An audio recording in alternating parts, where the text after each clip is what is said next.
네, 안녕하세요, 여러분. 미스탁입니다. 오늘은 자영업자들에 대한 이야기를 좀 해볼까 합니다. 제가 아무래도 뭐 미국 주식 이야기만 하는 게 아니라 그냥 전반적인 경제에 좀 관심이 많아서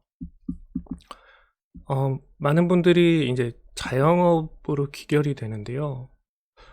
이건 좀 마음이 좀 아픈 부분도 있고 좀 이렇게 안 하셨으면 하는 바람에서 여러분들의 좀 돈을 아껴드리고자 오늘 영상 준비했습니다. 오늘은 막 많이 준비한 게 아니라요. 그냥 제 경험을 바탕으로 주저리 좀 이야기를 해 드릴까 합니다. 저는 이제 자영업을 한 지 한 8년? 횟수로 한 8년 정도 된 것 같습니다. 네네, 8년 정도 된 것 같아요. 2014년도에 제가 처음에 사업자를 냈고, 그 이전에는 뭐 이제 이것저것 좀 하긴 했습니다만은 정식적으로 이제 2014년도부터 네, 처음 냈고, 계획은 이제 그 전부터 세웠다는 말씀이죠. 제가 저는 처음에 한 1억 정도로 시작을 했습니다. 1억 정도로 시작을 했는데 그 돈은 이제 제가 직접 번 돈이었어요. 제가 30대 초반에 창업을 했는데요. 처음에 이제 저는 이제 수학 교육을 전공했는데 그걸로 이제 학원 쪽에서 일을 했죠. 제가 이제 학교 교사나 이런 데 좀 별로 뜻이 없어서 학교는 이제 제가 별로 관심도 없고, 사실 임용이라는 게 뭐 공부를 좀 해야 되는지 저는 거기에 대해서 관심이 없었기 때문에 학원가로 나가서 이제 학원 쪽에서 좀 강의를 하면서 어느 날 통장을 봤는데 30대 초반인데도 통장에 딱 300만 원이 있더라고요. 열심히 일한다고 했는데 모은 돈이 없더라고요. 그래서 이제 그 돈으로 처음에 이제 장사를 좀 했어요. 뭐 이거는 나중에 또 말씀드릴 기회가 있으면 그때 말씀드릴 텐데요. 그때 이제 장사를 좀 해서 300으로 처음에 이제 한 1년 정도에 걸쳐서 현금 한 1억 정도를 모았습니다. 그래서 이제 그걸로 제가 바로 중국에 왔다 갔다 하면서 이제 상품을 런칭하고, 그다음에 이제 공장하고 계약을 하고, 이제 그걸 처음으로 통관을 시키고 하면서 이제 좀 나름의 일들이 많았지만 이제 그걸로 처음 자영업을 시작했었습니다. 그래서 오늘 이야기는 제가 자영업을 이제 한 8년 하면서 자영업을 하지 마시라, 웬만하시면. 네, 그리고 제가 이 채널을 운영하는 이유이기도 합니다. 만약에 제가 한 10년 전으로 돌아가서 저한테 1억이라는 현금이 있었다면, 물론 그 10년이란 기간 동안 정말 많은 사람도 만났고 사업을 하면서 아이디어도 많이 얻었고 인생에 대한 공부도 많이 했고 경험도 많이 쌓았지만, 만약에 돌아가서 아무 경험은 얻지 못했지만 결과적으로 좀 더 빠르게 부를 쌓을 수 있는 방법이 무엇이냐 라고 했을 때, 저는 자영업보다는 미국 주식에 투자하는 거를 추천을 드리려고 하는데요. 이제 뭐 10년 전으로 돌아가서 이때부터 이야기를 해보죠. 키움 차트고요. 먼저 가장 대표적인 주식인 애플 주식을 한번 보여드리겠습니다. 만약에 이제 10년 전에 애플 주식을 사셨다면 이 당시에 여기 보시면 13.5달러 정도 되겠네요. 시가가 13.5달러인데 뭐 대략 지금으로부터 10배에서 12배 정도 상승하신 걸 볼 수 있습니다. 이때 1억을 넣어놨으면 지금 12억이 현금으로 있다는 얘기죠. 뭐 대출 끼고 산 부동산하고 다른 개념입니다. 현금으로 12억이에요. 물론 여기에서 세금이 22%라고 합니다만은 이제 이 다음에 설명을 좀 드리겠지만 사업의 세금은 훨씬 많습니다. 그래서 저는 미국 주식을 투자하면서 양도소득세 22%에 대해서 고민하시는 분들에게 꼭 그 말 드리고 싶어요. 만약에 여러분이 돈을 벌어야 된다면 어떤 방식으로 돈을 벌든 탈세를 하지 않는 한 그보다 훨씬 많은 세금을 내게 될 겁니다. 그리고 보통은 세금이 다 연계가 돼 있죠. 그래서 예를 들어서 소득이 많이 잡히면 4대 보험도 늘어나고 그 다음에 소득세도 늘어나는, 이런, 어떻게 보면 제가 봤을 땐 중과세지만 여튼 이런 형태를 취하고 있기 때문에 22%라는 세금은 정말 낮은 세금이라는 거, 어떤 사업을 하시던 간에. 그래서 여튼 현찰로 1억을 넣어놨으면 10년 뒤에 약 10억, 12억 정도, 12배 정도 벌었을 것이다 라는 이야기 먼저 드릴게요. 그리고 이제 테슬라도 한번 보여드릴게요. 만약에 10년 전에 테슬라를 5달러에 사놨으면 지금 뭐 한 140배 뭐 이 정도, 140억이 되어 있었겠네요. 근데 솔직히 말해서 10년 전에 테슬라 절대 못 사죠, 1억이란 돈을. 아마 2016년도 이때도 좀 사기 어려웠을 겁니다. 2016년도에가 이제 모델 3가 런칭 되던 해인데요. 아마 이제 좀 제가 봤을 때는 그나마 2019년도에 스페이스X가 런치, 그 우주선이 다시 재착륙하는 그걸 보고 아마 이때 진입하시기에는 좀 괜찮지 않았을까. 그리고 이제 이 당시에 이제 모델 3가 이제 양산되지 않을까라는 기대도 있었기 때문에 저는 이때 샀는데요. 420불 정도 때 샀는데, 뭐 이때는 이제 좀 어느 정도 확신이 있어서 샀고요. 하지만 만약입니다. 10년 전에 샀으면 140배의 이익을 보셨을 거다라는 얘기죠. 그래서 아까 제가 이제 자영업 이야기를 좀 드리다가 이제 주식 이야기로 넘어왔는데, 그렇다면 10년 전에 1억으로, 10년 전에 1억이 아니라 이제 지금 1억으로 자영업을 하느냐 아니면 미국 우량기업에 투자하느냐 라고 봤을 때 저는 미국 우량기업에 투자를 하시라라고 이제 말씀을 드리는 겁니다. 속된 말로 잡주는 절대 말씀드리는 게 아니에요. 뭐 요행을 바라고 잡주 사셔서 원망하는 일 하지 마시고요. 우량주를 사셔서 뭐 한국이라면 삼성전자, 네, 요 정도. 솔직히 삼성전자 이외에는 저는 뭐 카카오나 뭐 네이버 이렇게 말씀하시지만 그래도 저는 삼성전자 말씀드립니다. 만약에 자영업을 하시게 되면 제 메모장으로만 쭉 설명을 좀 드릴까 합니다. 내가 1억 원을 가지고 자영업을 한다. 이게 왜 제가 둘 중 하나를 양자택일을 해야 되는 시점이 온다라고 말씀을 드리냐면요. 사람들이 이제 처음부터 자영업을 하는 경우가 있죠. 그리고 두 번째로는 퇴직 후 자영업을 합니다. 이 두 가지가 우리나라 사람들이 밟는 기본적인 테크틀이에요. 젊었을 때 자영업을 하든지 퇴직 후에 자영업을 하시든지 결국에는 자영업으로 귀결이 됩니다. 내가 살아야 되는 기간들은 아직 많이 남았는데 나이가 먹으면 재취직이 어렵기 때문이죠. 그래서 자영업으로 우리가 귀결이 되는데 이 자영업을 하지 마시고 기왕이면 우량기업에 투자하시라라고 말씀을 드리기 위해서 이 영상을 찍는다는 걸 다시 한번 말씀드립니다. 여러분이 이제 1억 원을 들여서 자영업을 하시게 되면 잘 되는 경우가 있고요. 일단 잘 안 되는 경우가 간단하니까. 잘 안 되는 경우는 어떤 테크트리를 밟게 되시냐면요. 처음에 이제 뭐 업종마다 다르겠습니다만은 보증금을 놓고 이제 매장이든 사무실을 얻게 되겠죠.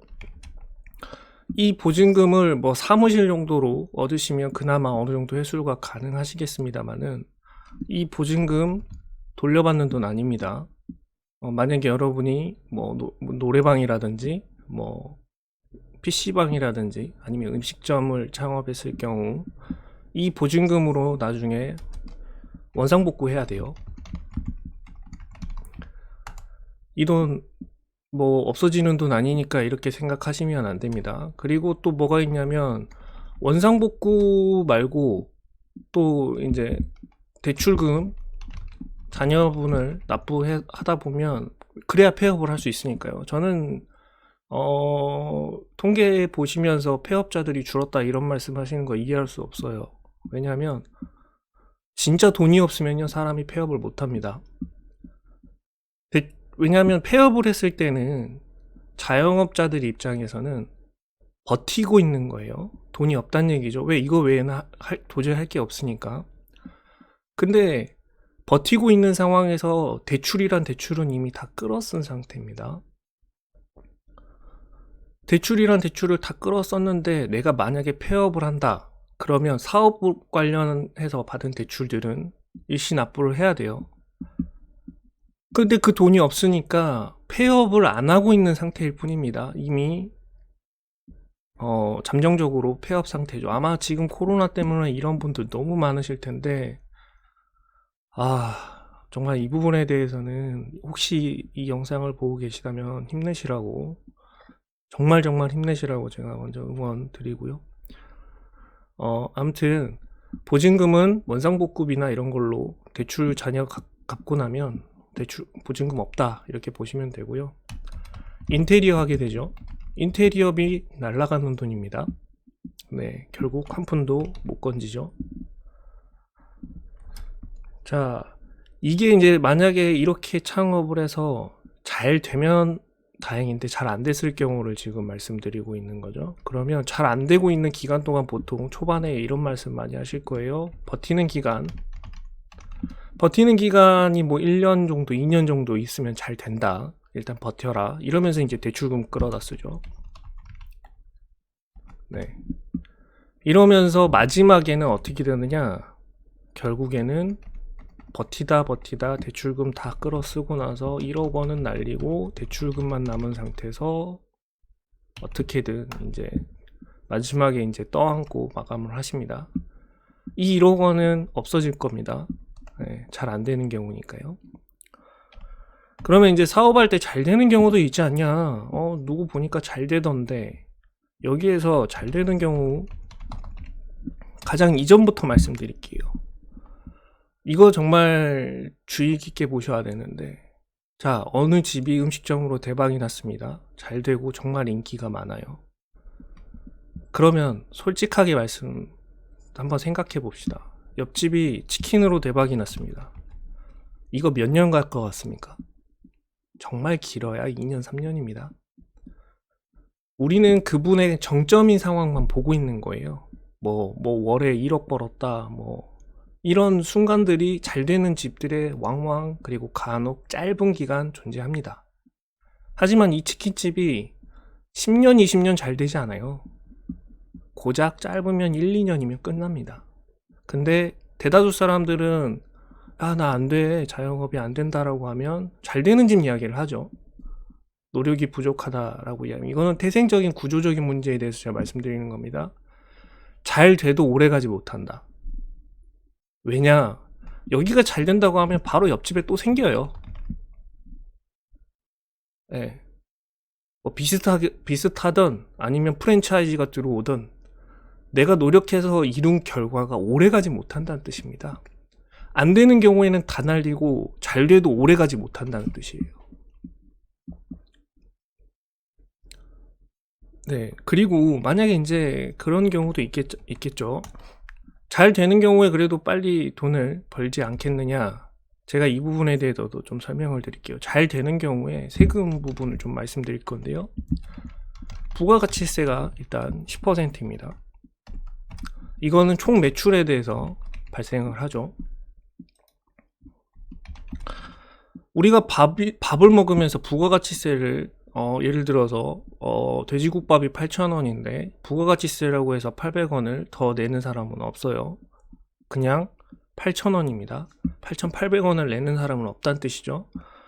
그러면 내 매출에서 10%는 세금 부가가치세를 내가 개별적으로 내고 있다는 뜻입니다. 자, 그리고 두 번째로 소득세죠. 소득세는 6%에서 42%입니다. 이게 어느 정도냐면요. 예를 들어, 제가 한 달에 200만 원 정도를 벌겠다고 하겠습니다. 200만 원을 벌면 소득 구간은 15%예요. 15%예요. 그러면 한 달에 200만 원이니까 2,400만 원이죠. 1년에. 그러면은 1년에 내가 여기서 이제 계산기로 찍어서 보여드리겠습니다. 2,400만 원을 1년에 벌면 15%는 내야 된다. 360만 원이 세금이란 얘기입니다. 소득세죠. 자, 그리고 4대 보험이 있습니다. 자, 4대 보험을 여기서 한번 보시겠습니다. 여기 띄워놨는데요. 그동안에 이제 여러분이 근로자였을 수도 있기 때문에, 근로자면 사업주가 이만큼을 내주죠. 그 국민연금을 4.5%를 사업자가 내주고, 건강보험은 3.43%를 사업자가 내줍니다. 그냥 이제는 내가 사업을 진행하는 사람이니까 9%를 내가 내는 거예요. 내가 소득이 늘어나면 9%니까 같이 늘어나고 줄어들면 같이 줄어드는 구조라는 뜻입니다. 그러면 이거를 4대 보험 계산기가 있어서 한번 넣어 보겠습니다. 자, 200만 원이라고 한번 계산을 해 보겠습니다. 한 달에 4대 보험으로 37만 원을 제가 내야 됩니다. 네. 이거는 제 것도 내지만 내 직원이 있으면 내 직원 것의 절반을 또 내가 내줘야 되죠. 그거는 사소하기 때문에 포함도 시키지 않겠습니다. 자, 일단 내 것만 계산할게요. 그러면 4대 보험도 4대 보험이 이제 이거 말고 고용보험이나 산재보험도 있기 때문에 17% 정도 나간다고 보시면 됩니다. 자, 그러면 한번 생각을 해 볼게요. 제가 한 달에 1,000만 원을 벌면 연간 1억 2천 정도 소득이 되겠죠. 이거는 지금 잘 되는 이야기를 말씀드리는 거죠. 뭐 잘 되는 집이 있다, 잘 되면은 내가 돈을 벌지 않겠냐라고 말씀하시니까, 이 경우에 세금은 소득세가 35% 구간입니다. 그리고 부가가치세는 이거는 이제 매출 대비해서 뺀 거기 때문에 일단 이건 빼죠. 이거는 소득세는 이거 빼겠습니다.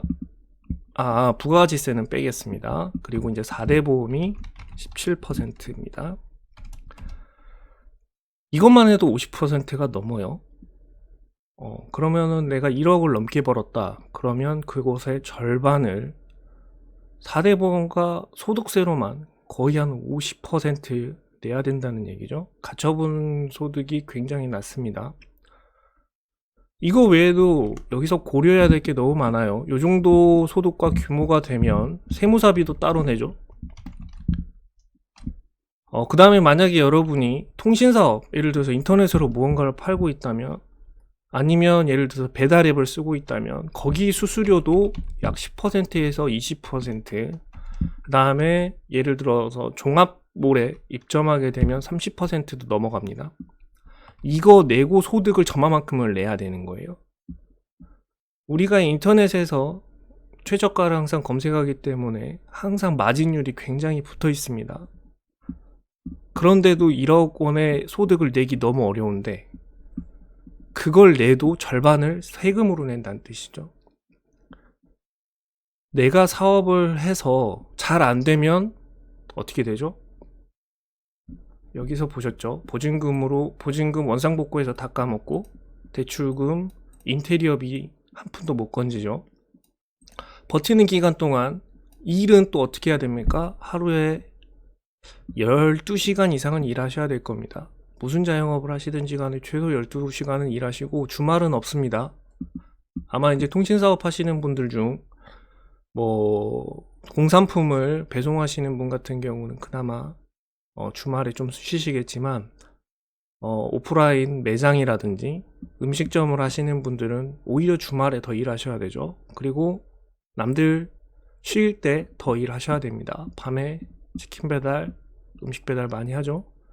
뭐 PC방 이런 것도 마찬가지입니다. 일은 훨씬 많이 하는데 내 돈 1억 원은 잘 안 되는 경우에 다 날리고, 정말 잘 돼봐야 짧아요, 기간이. 근데 그 잘 되는 기간이 짧은 기간 동안에도 세금을 이만큼 내야 된다는 거죠. 그렇죠? 그리고 그 외에 부수적으로 세무사비, 무슨 수수료, 인건비, 직원 4대 보험비, 그 다음에 퇴직금도 줘야 됩니다. 퇴직금 잘못 주면 마지막에 노동청에 신고당하면서 되게 곤란한 일도 많이 겪으실 겁니다. 근데 사업하시면서 퇴직금 미리미리 준비하시는 분 솔직히 말해서 거의 없어요. 왜? 오늘 너무 힘들기 때문에. 이거는 팩트잖아요. 그러면 여기서 제가 그냥 두루뭉실하게 말씀드린 거예요. 내게 1억 원이 있다. 예를 들어서 그나마 이제 젊었을 때, 여기서 이제 말씀드렸죠. 처음부터 자영업을 하는 경우, 완전 어린 때, 20대 뭐 중후반에 작은 돈으로 시도하는 경우에는 그나마 한 번쯤 해볼 만합니다. 하지만 제가 지금 왜 이 시점에 말씀드리냐면, 베이비 부머 세대분들이 딱 은퇴하는 시점이잖아요. 이분들 퇴직금 받으셔서 자영업 하지 마십시오. 이거는 제가 너무너무 드리는 말씀입니다. 그러면 난 어떻게 먹고 살아? 이렇게 말씀하시는 분 있어요. 그래도 자영업 해야지. 왜? 그래도 이 기간 동안 먹고 살지 않느냐. 이렇게 말씀하시는 분들이 있으세요. 근데 왜 여러분이 스스로 일하신 시간은 여기에 포함시키지 않습니까? 여러분 하루에 12시간씩 주말 없이 매일매일 중노동에 시달릴 겁니다. 그리고 이 세무 문제나 매장 관리, 이런 대출 같은 거 한 번 더 받을 때마다 서류 준비도 다 하셔야 될 거예요. 직원 한 번 쓰면 4대 보험 등록하고, 이런 일도 어마어마하게 많습니다. 여러분이 주로 해야 되는 음식 어떻게 맛있게 만들지, 이런 일 외에 해야 될 일들이 너무 많다는 거예요. 이걸 다 감당하시면서 하루에 12시간, 많으면 20시간까지 일을 하면서 10년을 버티는 것보다 일 안 하고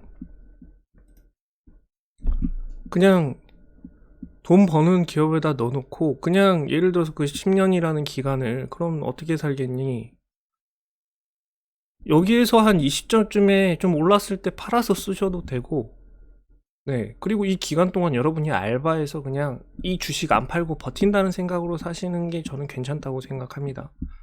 사업하면 어떻게 귀결되냐면 결국에는 다 날리는 쪽으로 귀결이 되거나, 소소하게 짧게 잘 되더라도 세금으로 다 뺏기는 순간이 온다는 얘기죠. 한때는 저도 사업을 굉장히 사랑했던 적이 있습니다. 그렇지만 제가 이렇게 하는 이유는 앞으로도 뭐 다양한 이야기를 좀 드리겠지만, 구조가 바뀌었어요. 그러니까 얼마나 좀 뭐하게 바뀌었냐면, 이건 나중에 좀 말씀드릴게요. 하지만 이제 좀 간단하게만 말씀드리면, 공산품의 가격의 하락이 너무 심합니다. 그러니까 서비스업 또한 경쟁이 좀 심해요. 왜냐하면 지금 딱 우리나라의 인구 구조나 그 다음에 실업률이나 현 상황을 봤을 때 서비스끼리도 경쟁을 많이 한다는 거죠. 네. 근데 그거를 최저임금으로 지금 붙잡고는 있지만 이게 언제 터질지 모르는 부분이기 때문에 이거는 추후에 말씀드리기로 하고, 오늘 결론은 나에게 퇴직금 1억 원이 있다. 내가 퇴직금이 1억 원이 있는데 어느 정도 나이도 있다. 자영업 절대 하지 마시고 우량 기업, 좋은 기업에 투자하시고 예금처럼 조금씩 빼서 쓰시고 하시면서 그냥 편안하게 알바도 좀 하시고, 이런 식으로 남은 삶을 영위하시는 게 훨씬 정신 건강에도 좋고 삶의 질에 있어서도 행복하게 사실 수 있을 거라고 제가 확신드려서 말씀드립니다. 앞으로 이런 우량 기업들은 더 이익이 많아질 거예요. 이거는 제가 확신합니다. 하지만 자영업들은 갈수록 쥐어 짜지게 될 겁니다. 이거는 다들 어느 정도 예상하시는 부분이잖아요. 네, 크게 말씀드려서 이렇게만 말씀드려도 느낌 오실 겁니다. 자영업 하시면 고생만 하시고 잘 안 되면 빠른 시일 내에 그 돈 다 날라가고요. 잘 되면 짧은 순간 즐기겠지만 그 기간이 길지는 않을 겁니다.